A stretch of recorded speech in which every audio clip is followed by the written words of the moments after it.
Circuit breaker પર કરવામાં આવતા પાવર ફ્રીક્વન્સી વોલ્ટેજ વિથસ્ટેન્ડ ટેસ્ટનું વર્ણન કરો. તો પાવર ફ્રીક્વન્સી વોલ્ટેજ વિથસ્ટેન્ડ ટેસ્ટ એ સર્કિટ બ્રેકર્સ પર કરવામાં આવતો ડાયલેક્ટ્રિક ટેસ્ટનો એક પ્રકાર છે, જેમાં સામાન્ય સિસ્ટમ ફ્રીક્વન્સી એટલે કે જે 50 હર્ટ્ઝ અથવા તો 60 હર્ટ્ઝની જે ફ્રીક્વન્સી છે એના ઉપર ઇન્સ્યુલેશનની સ્ટ્રેન્થ ચકાસવા માટે આ ટેસ્ટ કરવામાં આવે છે. આ ટેસ્ટ ખાતરી કરે છે કે બ્રેકર જે તમારું છે એ ફ્લેશ ઓવર થયા વિના અથવા તો ઇન્સ્યુલેશન બ્રેકડાઉન થયા વિના ચોક્કસ સમય માટે 50 હર્ટ્ઝ અથવા તો 60 હર્ટ્ઝના એસી વોલ્ટેજ જે કન્ટ્રી પર ડિપેન્ડન્ટ એટલે કે દેશ ઉપર આધારિત છે, જેમ કે ભારતમાં 50 હર્ટ્ઝ છે અને બહારના વિદેશની અંદરમાં 60 હર્ટ્ઝની ફ્રીક્વન્સી હોય છે, એના ઉપર એ સુરક્ષિત રીતે ટકી શકે છે કે કેમ એ ચકાસવાનું હોય છે. હવે આ ટેસ્ટની અંદરમાં દરેક પોલ અને અર્થ વચ્ચે, બે પોલની વચ્ચે અને સર્કિટ બ્રેકરના ઓપન કોન્ટેક્ટ જે હોય છે એના ઉપર ઇન્સ્યુલેશન ટેસ્ટ અથવા તો એની ઇન્સ્યુલેશનની સ્ટ્રેન્થ ચકાસવા માટે આ ટેસ્ટ કરવામાં આવે છે.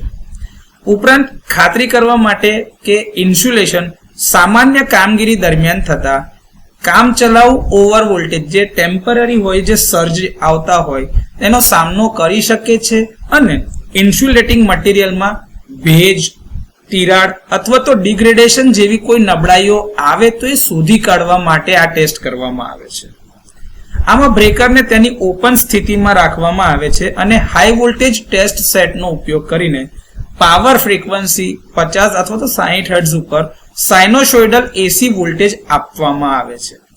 ટેસ્ટ વોલ્ટેજ ધીમે ધીમેના રેટેડ વોલ્ટેજ એટલે કે એના ઉલ્લેખિત જેના સ્પેસિફાઈડ કરેલા નેમ પ્લેટ પરના રેટેડ વેલ્યુ સુધી લઈ જવામાં આવે છે અને ત્યાં એ વોલ્ટેજ 1 મિનિટ સુધી જાળવવામાં આવે છે. ફ્લેશ ઓવર, બ્રેકડાઉન અને અસામાન્ય અવાજ તથા કોરોના માટે એનું મેઝરમેન્ટ એટલે કે માપન કરવામાં આવે છે અને એનું રીડિંગ એટલે કે અવલોકન કરવામાં આવે છે.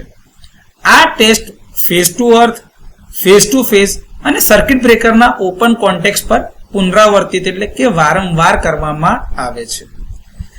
ટેસ્ટ રિઝલ્ટ જે છે એ આઈઈસી અથવા તો આઈએસ મુજબ એટલે કે ઇન્ડિયન સ્ટાન્ડર્ડના ધારણો અનુસાર બ્રેકરના રેટેડ વોલ્ટેજ ઉપર આધાર રાખે છે. જેમ કે 12 કિલોવોલ્ટના બ્રેકર માટે લગભગ 28 કિલોવોલ્ટ એસી 1 મિનિટ માટે લાગુ પાડવામાં આવે છે અને 33 કિલોવોલ્ટ બ્રેકર માટે લગભગ 70 કિલોવોલ્ટ એસી 1 મિનિટ માટે લાગુ પડે છે. જો કોઈ ફ્લેશ ઓવર ન થાય, કોઈ ઇન્સ્યુલેશન બ્રેકડાઉન ન થાય, કોઈ અસામાન્ય ડિસ્ચાર્જ અથવા તો પાર્શિયલ ડિસ્ચાર્જ જેને આપણે આંશિક ડિસ્ચાર્જ કહેતા હોઈએ અથવા તો એના કોઈ પણ પ્રકારના ટ્રેકિંગ માર્ક એટલે કે કોઈ પણ જગ્યાએ તિરાડ ના પડી હોય અથવા તો કોઈ ફેલિયર ના દેખાય અને ડાયલેક્ટ્રિક સ્ટ્રેન્થ સમગ્ર ટેસ્ટિંગ દરમિયાન સ્થિર હોય તો બ્રેકર આ ટેસ્ટ પાસ કરે છે. આ પ્રકારનો ટેસ્ટ ઇન્સ્યુલેશન કોઓર્ડિનેશનમાં મુખ્ય ભાગ ભજવે છે. તો સર્કિટ બ્રેકર પર કરવામાં આવતો પાવર ફ્રીક્વન્સી વોલ્ટેજ વિથસ્ટેન્ડ ટેસ્ટ આ રીતે સમજાવી શકાય.